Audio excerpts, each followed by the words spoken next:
दोस्तों नमस्कार, मैं हूं तेज बहादुर कुंज और आप देख रहे हैं भारतीय द्वापर। किसी भी सभ्यता की जननी शिक्षा है। जी हाँ, आपने सच सुना।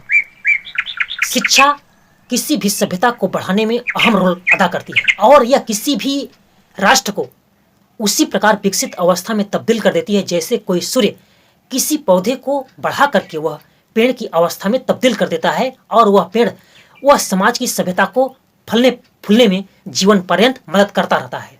शिक्षा एक ऐसा यंत्र है जिसके जरिए आप सत्य और अहिंसा जैसे युगल सिद्धांतों का आप दर्शन कर सकते हैं।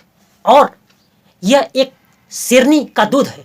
जिस व्यक्ति ने जिसको जितना ही पान किया हुआ है वह उतना ही आंतरिक और बाह्य रूप से मजबूत हुआ है। इसे त्रिनेत्र भी कहा गया है और यह एक आभूषण भी है जिसको धारण करने से व्यक्ति बहुत सशक्त हो जाता है, बहुत वह गौरवान्वित महसूस करता है। यह एक दवा भी है जिससे आप किसी भी रोगों का इलाज कर सकते हैं और यह जीवन के किसी भी बाढ़ से आपको यही शिक्षा ही बचा सकती है। और शिक्षा की जड़ें बहुत कड़वी होती हैं लेकिन इसके फल बहुत मधुर होते हैं। महात्मा गांधी ने इसे कहा था कि यह आत्मोन्नत के लिए होता है और इसके जरिए ही आप पराभौतिकी और अलौकिक जीवन का दर्शन कर सकते हैं। यह एक टार्च की तरह होता है जहां आप असत्य से सत्य की ओर, अंधकार से प्रकाश की ओर जा सकते हैं। और शिक्षा एक पाठशाला है और प्रथम पाठशाला तो घर होता है, द्वितीय पाठशाला विद्यालय, महाविद्यालय, विश्वविद्यालय होते हैं और तृतीय पाठशाला समाज होता है जहां पर व्यक्ति जीवन भर वह घर में और बाहर किसी व्यक्ति को सिखाता है और खुद दूसरों को से सीखता है। अर्थात वह शिक्षक और विद्यार्थी की भूमिका जीवन पर्यंत निभाता रहता है। डॉक्टर विकास दिव्यकीर्ति ने शिक्षा की इस महत्ता को ध्यान में रखते हुए उन्होंने जो बात कही है वह बात बहुत ही गूढ़ है। इसको समझना बहुत आवश्यक है कि शिक्षा को किस प्रकार से समाज में उसके पैमाने को विकसित किया जाए जिससे समाज एक नई पराकाष्ठा की इबारत को गढ़ सके। आइए आप डॉक्टर विकास दिव्यकीर्ति के इस वीडियो के क्लिप को देख लीजिए तो स्पष्ट हो जाएगा। मैं अभी करीब 12-13 दिन अमेरिका में रहा। मैं 5 विश्वविद्यालयों में गया सिर्फ उनका सिस्टम समझने के लिए। उनमें से 2 में मुझे निमंत्रण था, 3 में मैं बिना बोले पहुंच गया कि मैं देखना चाहता हूं कि कैसे आप लोग काम करते हैं। तो वहां के कुछ स्टूडेंट्स, कुछ प्रोफेसर से परिचय था तो उनके साथ मैंने पूरा विश्वविद्यालय देखा, समझा, कुछ बच्चों से मिला, उनके सपने पूछे, उनके पढ़ने का तरीका पूछा, प्रोफेसर से पढ़ाने का तरीका पूछा।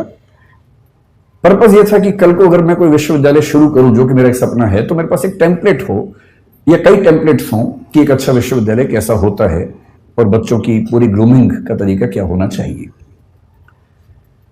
तो उन्होंने सब मुझे बताया। मैंने वहां जो बिजनेस पढ़ रहे थे, 1-2 बच्चे जिन्होंने बिजनेस स्टडीज पढ़ा हुआ था मास्टर्स लेवल पर या ग्रेजुएशन लेवल पर, और मैं अच्छे यूनिवर्सिटी की बात कर रहा हूं, मैं यूटी ऑस्टिन की बात कर रहा हूं, मैं मिशिगन यूनिवर्सिटी के रॉस स्कूल की बात कर रहा हूं, मैं कोलंबिया यूनिवर्सिटी की बात कर रहा हूं, इनकी बात कर रहा हूं जहां पर पढ़ना किसी के लिए बहुत बड़ा सपना हो सकता है। वहां जिन लोगों ने बिजनेस स्टडीज की पढ़ाई की उनसे मैंने खूब बातें की, 1-1, 2-2 घंटे बात की और अंत में एक कठोर सवाल पूछा। मैंने कहा 2 बातें बताना सीधे सीधे। एक तो ये कि यहां से पढ़ने के बाद क्या पैकेज मिलेगा तुम्हें। वो थोड़ा चौंक जाते थे कि कितना सीधा सवाल पूछ लिया। मैंने कहा इसीलिए पूछ रहा हूं कि मुझे पता तो हो कि यहां आप आए तो उसका फायदा है कि नहीं है।